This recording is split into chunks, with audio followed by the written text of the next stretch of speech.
కవిత్రాల ఛానల్ని సబ్స్క్రైబ్ చేయండి, లైక్ చేయండి, షేర్ చేయండి. ఈ దినం దేవుని వాక్యము మరి 1 తిమోతి పత్రిక 6వ అధ్యాయము 7-8 వచనాలు. మనం ఈ లోకములోనికి ఏమీయూ తేలేదు, దీనిలో నుండి ఏమీయూ తీసుకొని పోలేము. కాగా అన్నవస్త్రములు గలవారమై ఉండి వాటితో తృప్తి పొంది యుందము.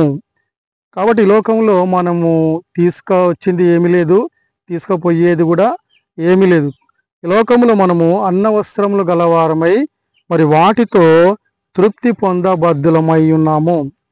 తర్వాత మరి యోబు గ్రంథంలో చూసుకున్నట్లయితే యోబు చెప్పిన మాట ఏంటంటే మరి యోబు గ్రంథము 1వ అధ్యాయము 21వ వచనము, నేను నా తల్లి గర్భములో నుండి దిగంబరునై వచ్చి తిని దిగంబరునై అక్కడికి తిరిగి వెళ్ళెదను. యెహోవా ఇచ్చెను, యెహోవా తీసుకొని పోయెను, యెహోవా నామమునకు స్తుతి కలుగును గాక. కాబట్టి మరి యోబు జీవితంలో సమస్తాన్ని కోల్పోయినప్పుడు యోబు యథార్థవంతుడు కనుక తన స్థితిని ఒప్పుకున్నాడు. మరి నేను నా తల్లి గర్భంలో నుండి ఏ రీతిగా ఈ లోకానికి వచ్చినానో తిరిగి ఆ రీతిగానే ఈ లోకంలో నుండి తిరిగి వెళ్లాల్సి ఉందని చెప్తూ వచ్చినాడు.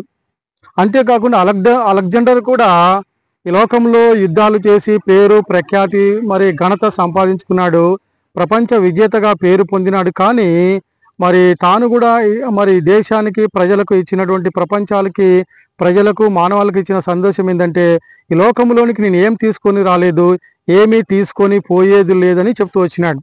అంతేకాకుండా ప్రసంగి గ్రంథంలో చూసుకున్నట్లయితే సూర్యుని కింద జరిగే కార్యకలాపములన్నీ కూడా వ్యర్థము.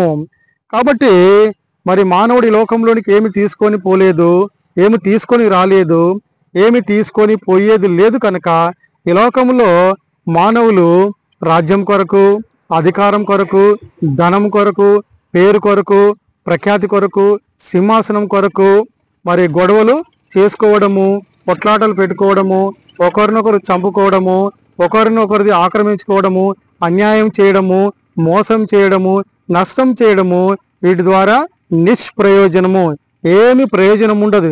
ఎందుకంటే మానవులందరూ కూడా ఈ లోకంలో యాత్రికులు, ఈ లోకంలో కొంతకాలం మాత్రమే యాత్రా జీవితము.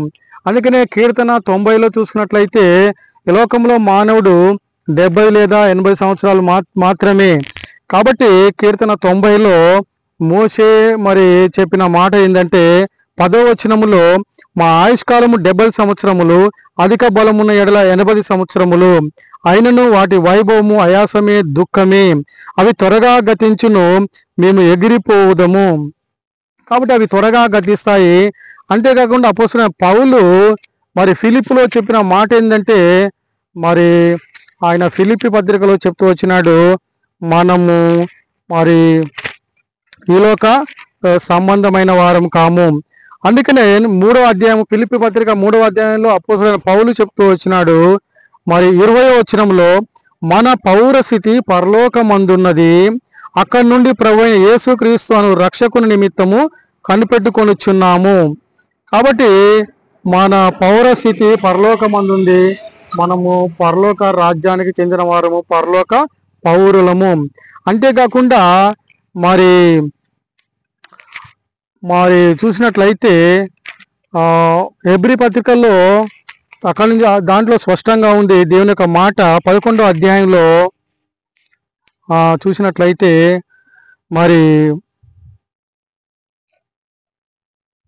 15వ వచనము, హెబ్రీ పత్రిక 11వ అధ్యాయం 15వ వచనము, వారు ఏ దేశము నుండి వచ్చిరో ఆ దేశమును జ్ఞాపకమందుంచుకున్న ఎడల మరలా వెళ్ళుటకు వారికి వీలు కలుగును, వీలు కలిగి ఉండును. కాబట్టి మానవులు ఏ దేశం నుండి వచ్చినారో అది జ్ఞాపకం ఉంటే తిరిగి ఆ దేశానికి వెళ్ళడానికి వీలవుతుంది అని హెబ్రీ పత్రికలో దేవుని వాక్యం ఉంది.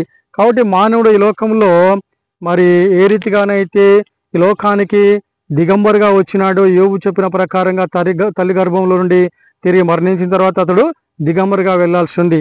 అదే రీతిగా మరి ప్రసంగి గ్రంథం కూడా చెప్తా ఉంది. ప్రసంగి గ్రంథము మరి చివరి అధ్యాయంలో చూసుకున్నట్లయితే ఆ ప్రసంగి కూడా ఆ రీతిగా చెప్తూ వచ్చినాడు. ఏంటంటే మరి దేవుని మాట చూసుకున్నట్లయితే 7వ వచనము, మన్ను అయినది వెనుకటి వలనే మరలా భూమికి చేరును, ఆత్మ దాన్ని దయచేసిన దేవుని యొద్దకు మరలా పోవును. కాబట్టి మంటి చేత నిర్మించబడిన తయారు చేయబడిన ఈ శరీరం తిరిగి మన్నైపోతుంది, ఆత్మ మాత్రము దేవుని యొద్దకు మరి వెళ్తుంది. ఎవరైతే యేసుప్రభువునందు విశ్వాసం ఉంచినారో, పాపాలు ఒప్పుకున్నారో వారు మరి యేసు ప్రభు దగ్గరికి, దేవుని దగ్గరికి వెళ్తారు. కాబట్టి మరి ఈ లోకంలో చూస్తున్నట్లయితే మరి ప్రతి మానవుడు ఈ లోకానికి దిగంబరిగానే వచ్చినాడు, తిరిగి దిగంబరిగానే వెళ్తాడు. ఏమి తీసుకొని రాలేదు, ఏమి తీసుకొని పోయేది లేదు. కాబట్టి మరి ఈ లోకంలో కొంతకాలం మాత్రమే మానవ జీవితము. ఈ మానవ జీవితంలో మరి ఇతరులకు అన్యాయం చేయడం, మోసం చేయడము, చంపుకోవడము, మరి ఫ్యాక్షనిస్ట్ చేయడము, హత్యలు చేయడము, ఇవన్నీ కూడా నిష్ప్రయోజనము. ఇతరులకు మేలు చేయాలా, జీవితకాలం అంతా తోటి వారికి మేలు చేయాలా, ఇతరులకు ప్రేమను పంచాలా, మరి ప్రేమ కలిగి జీవించాలా, మరి తన సహోదరుని మనం ప్రేమించా బద్దులమై ఉన్నాం. కాబట్టి మనం ఈ లోకంలో ఏమీ తీసుకొని రాలేదు, ఏమీ తీసుకొని పోయేది లేదు కనుక, సూర్యుని కింద జరిగే కార్యకలాపాలు సమస్తం వ్యర్థం కనుక, ఈ లోకంలో జీవించిన కాలమంతా కూడా మరి ఇతరులకు మేలు చేయాలా, మరి దేవుని ప్రేమను పంచబద్ధులమై ఉన్నాం. దేవుడి వాక్యము దీవించును గాక. అందరికీ వందనాలు. Praise lord.